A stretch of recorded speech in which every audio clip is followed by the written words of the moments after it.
সামরিক জুন্টার কবল থেকে দেশকে মুক্ত করতে মরিয়া লড়াই শুরু করেছে বিদ্রোহীদের সম্মিলিত জোট ব্রাদারহুড অ্যালায়েন্স।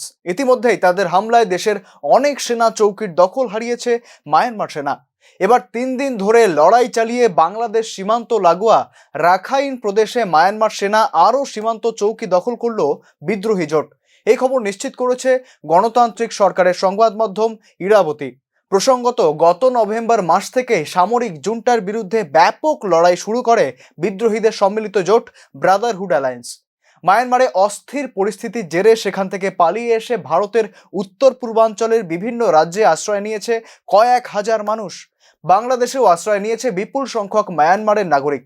উদ্ভূত পরিস্থিতিতে মায়ানমার সমস্যা নিয়ে বাংলাদেশের বিদেশমন্ত্রী হাসান মাহমুদের সঙ্গে দিল্লিতে বৈঠক করেছেন ভারতীয় জাতীয় নিরাপত্তা উপদেষ্টা অজিত দোভাল।